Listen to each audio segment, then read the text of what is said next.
Hi! படிப்பு வேட்டி சேனல்ல இப்ப என்ன பார்க்க போறோம் அப்படின்னா, பிப்ரவரி 13ஆம் தேதிக்கான நடப்பு நிகழ்வு தான் பார்க்க போறோம்.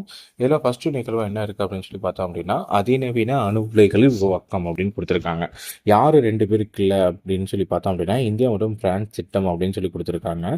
இந்தியாவும் பிரான்ஸும் சேர்ந்து அதிநவீன அணு உலைகள உருவாக்கப்படுறதா சொல்லியிருக்காங்க. ஆக்கப்பூர்வமான அணுசக்தி ஒத்துழைப்பின் கீழ் அதிநவீன அணு உலை கூட்டம் உருவாக்க இந்தியாவும் பிரான்சும் திட்டமிட்டுள்ளது. 2047ஆம் ஆண்டு அணுசக்தியின் 100 ஜிகாவாட் மின் உற்பத்தி திறனை எட்ட இந்தியா இலக்கு நிர்ணயித்துள்ளது அப்படின்னு சொல்லி கொடுத்துருக்காங்க. இது எங்கே நடந்த மீட்டிங்ல அப்படின்னு சொல்லி பார்த்தோம் அப்படின்னா, பாரிஸ்ல செவ்வாய்க்கிழமை நடைபெற்ற சர்வதேச செயற்கை நுண்ணறிவு செயல் உச்சி மாநாடு நடந்துச்சு இல்லையா? அதற்கு பின்னாடி இமானுவேல் மேக்ரான், அதாவது பிரான்ஸோட அதிபரும் இந்திய பிரதமரும் சேர்ந்து 2 பேரும் பேச்சுவார்த்தை நடத்தினாங்க விமானத்துல. அந்த பேச்சுவார்த்தையின் பொழுது இது நடைபெற்றுச்சு அப்படின்னு சொல்லி சொல்றாங்க. இதுல ஆக்கப்பூர்வமான சக்தி அப்படின்னு சொல்லி கொடுத்திருக்காங்க. பேச்சுவார்த்தைக்கு பின் வெளியிடப்பட்ட கூட்டறிக்கையில எரிசக்தி பாதுகாப்பு மற்றும் குறைவான கரிமிலா வாயு வெளியீட்டை கொண்ட பொருளாதார அமைப்பு முறையில் மாறுவதற்கு அணுசக்தி பங்கு அளிக்கும் அப்படின்னு சொல்லி கொடுத்திருக்காங்க. இது மட்டும் இல்லாம எஸ்எம்ஆர் என்பது சிறிய ரக அணுப்பிளவு உலையாகும். இத்தகைய சிறிய அணு உலைகளை தொழிற்சாலைகளில் தயாரித்து வேறு இடத்தில் நிறுவ முடியும் என்பது குறிப்பிடத்தக்கது அப்படின்னு கொடுத்துருக்காங்க. இதில் முக்கியமானது என்ன அப்படின்னு சொல்லி பார்த்தோம் அப்படின்னா, இதற்கான கூட்டமைப்பதில் ஏற்பட்டுள்ள முன்னேற்றம், அதாவது ஸ்கார்பியன் ரக நீர்மூழ்கி கப்பல்களை இந்தியாவில் கூட்டாக கட்டமைப்பதில் ஏற்பட்டுள்ள முன்னேற்றத்திற்கு வரவேற்பு தெரிவிச்சிருக்காங்க. இப்போ ஸ்கார்பியன் ரக நீர்மூழ்கி கப்பல் எல்லாத்தையுமே நம்ம பேட்டர்ன்ஸ் வாங்கி நம்மள மும்பையில் இருக்கக்கூடிய மசகன் கப்பல் கட்டும் தளத்தில் தான் எல்லாத்தையுமே கட்டிக்கிட்டு இருக்கோம். சரிங்களா? இதை சொல்லியிருக்காங்க. இது மட்டும் இல்லாமல் இந்தியாவின் புத்தாக்க நிறுவனங்கள் இந்திய ஐரோப்பிய யூனியனில் நாடுகளுக்கு இடையான உறவு முறையை வலுப்படுத்தும் நடவடிக்கை இந்திய ஐரோப்பிய உச்சி மாநாட்டில் எடுக்கப்பட்டிருக்கிறதாகவும் விரைவில் டெல்லியில் நடத்துவது குறித்தும் இது விவாதிக்கப்பட்டிருக்கு அப்படின்னு சொல்லியிருக்காங்க. ஸ்டேஷன் எஃப் புத்தகத்தின் தொழில் வர்த்தகத்தில் 10 இந்திய புத்தாக்க நிறுவனங்கள் நடத்துவதற்கான புரிந்துணர்வு ஒப்பந்தமும் கையெழுத்தாகப்பட்டுள்ளது அப்படின்னு சொல்லியிருக்காங்க. மகளிர் ஒடுக்கப்பட்ட சமூகங்களில் வாழ்க்கை முறை மாற்றம் ஐநா அமர்வில் இணையமைச்சர் சாவித்ரி தாக்கூர் பேச்சு என்ன சொல்லியிருக்காங்க அப்படிங்கிறத பார்த்துருவோம். மகளிர் மாற்றங்களில் ஒடுக்கப்பட்ட சமூகங்களின் வாழ்க்கை முறைகளை இந்தியா மாற்றியுள்ளது என்று மத்திய மகளிர் மற்றும் குழந்தை நலத்துறை இணை அமைச்சர் சாவித்ரி தாக்கூர் தெரிவிச்சிருக்காங்க. அதாவது அமெரிக்காவில் நியூயார்க்கில் நடைபெற்ற ஐநாவின் சமூக மேம்பாட்டு ஆணையம் 63வது அமர்வில் இணையமைச்சர் சாவித்ரி தாக்கூர் தலைமையிலான இந்திய குழு பங்கேற்றது. இதில் சமூக மேம்பாடு சவால்கள் எதிர்கொள்வது குறித்து விவாதங்கள், ஒத்துழைப்புகளை ஊக்குவித்தல் ஆகியவற்றை நோக்கமாக கொண்டு இந்த அமர்வு நடைபெற்றது. இந்தியா, பிரான்ஸ், துருக்கி, சவுதி அரேபியா, ஸ்வீடன் உள்ளிட்ட 16 நாடுகளின் அமைச்சர்கள், இதுல 49 நாடுகளோட பிரதிநிதிகள்லாம் கலந்துக்கிட்டாங்க. இதுல தான் கூட்டு ஒருமைப்பாடு மற்றும் சமூக பிணைப்பை வலுப்படுத்துதல் அப்படிங்கிறது தான் இதோட கருப்பொருளாக இருக்குது. சரிங்களா? இந்த கருப்பொருளை வச்சு தான் இந்த மீட்டிங் நடைபெற்றுச்சு அப்படின்னு சொல்கிறாங்க. இதில் 1995ஆம் ஆண்டு கோபன்ஹேகன் சமூக மேம்பாட்டு உச்சி மாநாட்டில் சமூக கொள்கைகளை முன்னெடுப்பதில் சமூக நல்வாழ்வு வளர்ப்பதிலும் இந்திய முக்கியத்துவம் அளிக்கிறது அப்படின்னு சொல்லியிருந்தாங்க. கர்ப்ப காலத்தில் ஆரோக்கியமான மாசுபடாத சமையல் எரிபொருட்களையும் பாதுகாப்பதாகவும் குடிநீர், சுகாதாரம், மலிவான விலையில் வீடுகள் வழங்குதல் உள்ளிட்டவற்றில் மகளிர் ஒதுக்கப்பட்ட சமூகங்களுக்கு முக்கியத்துவம் அளிக்கப்பட்டுள்ளதாகவும் வாழ்க்கை முறை இந்த வாழ்க்கை முறையிலெல்லாம் மாறி இருக்கு அப்படின்னு சொல்லியிருக்காங்க. இது மட்டும் இல்லாமல் வேற என்ன சொல்லியிருக்காங்க அப்படின்னு சொல்லி பார்த்தோம் அப்படின்னா, இந்தியாவில் வலுவான சமூக பாதுகாப்பு என்ற அம்சத்தில் 26 வாரங்கள் ஊதியத்துடன் கூடிய மகப்பேறு விடுப்பு, 3.75 கோடி தாய்மார்களுக்கு மகப்பேறு சலுகை, பெண்களுக்கான ஒருங்கிணைந்த தேசிய உதவி எண் போன்ற சலுகைகளும் திட்டத்திற்கு மேற்கொள்ளப்பட்டு வருகிறது.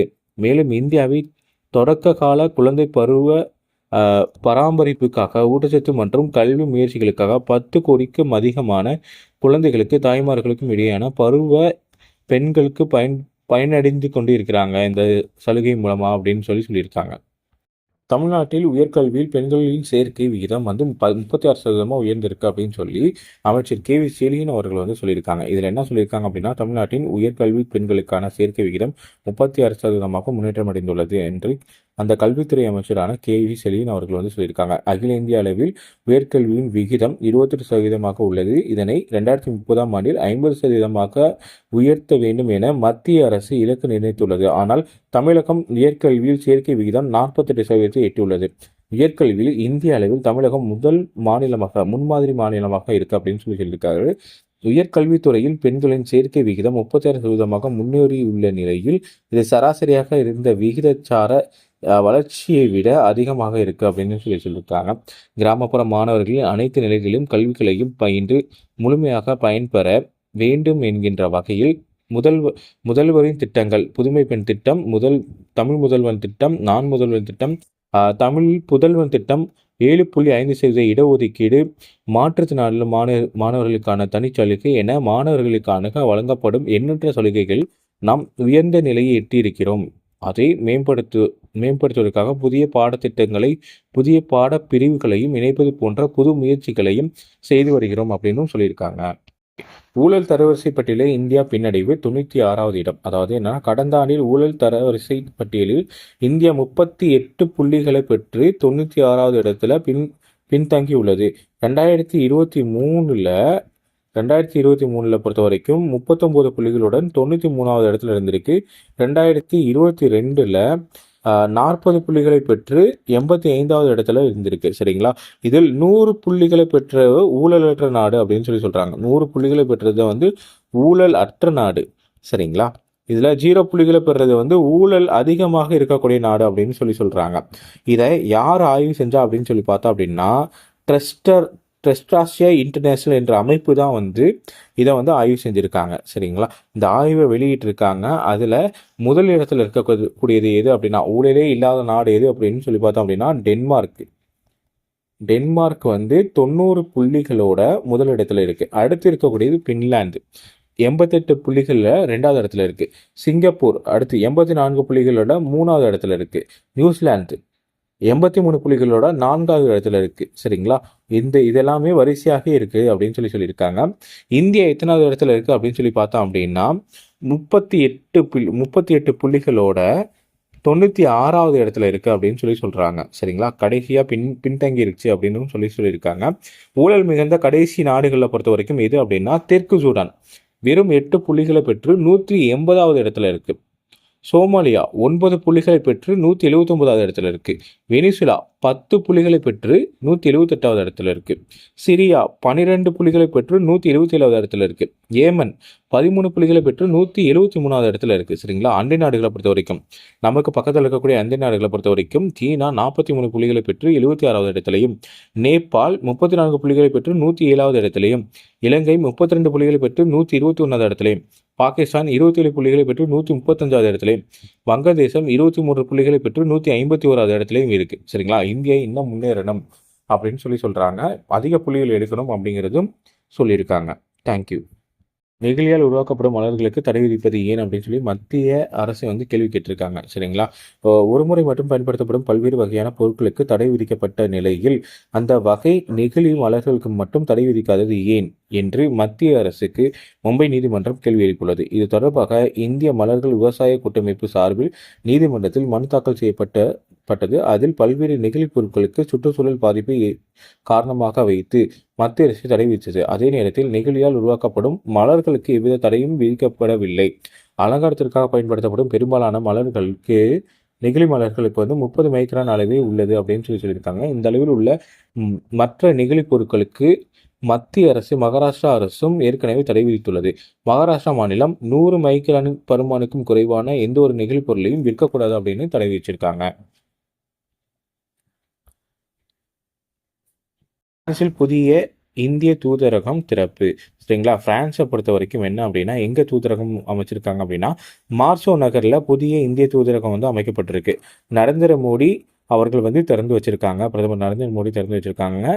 பிரான்ஸோட அதிபரான இமானுவேல் மேக்ரானும் இதுல கூட இருந்ததா சொல்றாங்க. பாரிஸில் செவ்வாய்க்கிழமை நடைபெற்ற சர்வதேச செயற்கை நுண்ணறிவு உச்சி மாநாட்டில் அதிபர் இமானுவேல் மேக்ரானுடன் சேர்ந்து தலைமை வகிச்சாரு நம்மளுடைய இந்திய பிரதமர் மோடி அவர்கள். சரிங்களா? துறைமுக நகரமான மாஸ்கோவில் இரு தலைவர்களும் விமானம் மூலம் வந்தடைந்தனர். மாஸ்கோவில் உள்ள வரலாற்று சிறப்புமிக்க மாஸ்கார் போர் நினைவிடத்தில் புதன்கிழமை பார்வையிட்டாங்க.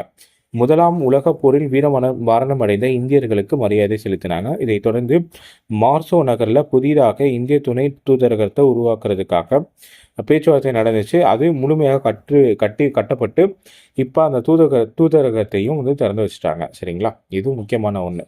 பிரான்ஸில் இருக்கக்கூடிய மார்சோ நகரில் தான் இந்தியாவோட புதிய தூதரகம் இருக்குது. விரைவில் 50 ரூபாய் நோட்டுகள் வெளியிடப்படும். இந்திய ரிசர்வ் வங்கியின் ஆர்பிஐயோட ஹெட், அதாவது ஆளுநராக வந்து யார் வந்து பதவியேற்றிருக்கா அப்படின்னு சொல்லி பார்த்தோம் அப்படின்னா சஞ்சய் மல்கோத்ரா. அவரோட கையொப்பத்துடன் 50 ரூபாய் நோட்டுகள் விரைவில் வெளியிடப்படும் அப்படின்னு சொல்லியிருக்காங்க. இதுக்கு முன்னாடி யார் வந்து தலைவராக இருந்தாங்க, இது யார் வந்து ஆர்பிஐயோட ஆளுநராக இருந்தாங்க அப்படின்னு சொல்லி பார்த்தோம் அப்படின்னா சக்திகந்தன் தாஸ் அவர்கள் இருந்தாங்க. இப்போ புதிய ஆளுநர் வந்து நியமிக்கப்பட்டிருக்காங்க, சஞ்சய் மல்கோத்ரா அப்படின்னு சொல்லி. அவரோட கையொப்பத்தோட 50 ரூபாய் நோட்டுகள் வந்து வெளியிடப்படும் அப்படின்னு சொல்லியிருக்காங்க. இதோட பண மதிப்பிழப்பு எப்படி நடந்துச்சு அப்படின்னு சொல்லி பார்த்தோன்னா 2016 நவம்பர் 8ஆம் தேதி பண மதிப்பிழப்பு நடவடிக்கை மேற்கொள்ளப்பட்டது. அப்போது இப்புழக்கத்திலிருந்து 1000 மற்றும் 500 ரூபாய் நோட்டுகள் திரும்ப பெறப்பட்டன. அதற்கு பதிலாக 2000, 500, 200 உள்ளிட்ட நோட்டுகள் புதிதாக வெளியிடப்பட்டது. அதற்கு பிறகு 2023ஆம் ஆண்டில் 2000 நோட்டு புழக்கத்திலிருந்து திரும்பி பெறப்பட்டது. ஆர்பிஐ அறிக்கை விதித்தது. இப்போது நடவடிக்கையில் உயர் மதிப்புடைய ரூபாய் நோட்டாக 500 ரூபாய் உள்ளது அப்படின்னு டீட்டெயில்டாகவே சொல்லியிருக்காங்க. தேசிய வேளாண் நிறுவனத்தின் வெள்ளி விழா கொண்டாட்டம்.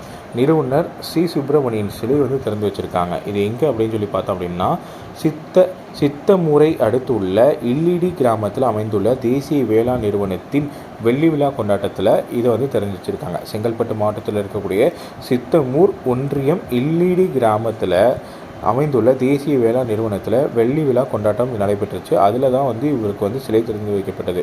இவரை பற்றி சொல்லணும் அப்படின்னா நேற்று இதில் சிறப்பு அழைப்பராக கல்வியாளர் கிருஷ்ணராஜ் வானவராயன் பங்கேற்று அந்நிறுவனத்தின் நிறுவிய பாரத ரத்னா சி சுப்பிரமணிய மார்பளவு வெண்கல சிலையை வந்து திறந்து வச்சிருக்காங்க. சரிங்களா, பசுமை புரட்சியில் சி சுப்பிரமணியன் அளப்பரிய சேவை நினைவு கூர்ந்தார். பசுமை புரட்சியில் இவர் வந்து முக்கியமான ஒரு விஷயத்தையும் பண்ணியிருக்காதா சொல்லியிருக்காங்க. ஆந்திராவில் பெண்களுக்கு ஒர்க் ஃப்ரம் ஹோம் திட்டம் வந்து முதல்வர் சந்திரபாபு நாயுடு வந்து அறிவிச்சிருக்காரு. மார்ச் 8 தேசிய மகளிர் தினத்தை ஒட்டி ஆந்திராவில் அரசு மற்றும் தனியார் நிறுவனங்களில் பணியாற்றும் பெண்களில் வீட்டிலிருந்தே பணியாற்றுவதற்காக ஒர்க் ஃப்ரம் ஹோம் அப்படிங்கிற திட்டத்தை வந்து தொடங்க போகிறதா சொல்லியிருக்காங்க. சரிங்களா, இது முக்கியமான ஒரு திட்டமாக இருக்க போது. இது மட்டும் இல்லாமல் இதில் என்ன சொல்லியிருக்காங்க அப்படின்னு சொல்லி பார்த்தோம் அப்படின்னா இதன் மூலமாக பெண்கள் தங்களது குடும்பங்கள் மற்றும் வேலையை பேலன்ஸ் செய்து சிறப்பாக பணியாற்ற முடியும். இத்திட்டம் பெண்களுக்கு மிகச்சிறந்த திட்டமாக அமையும் அப்படின்னு சொல்லியிருக்காங்க.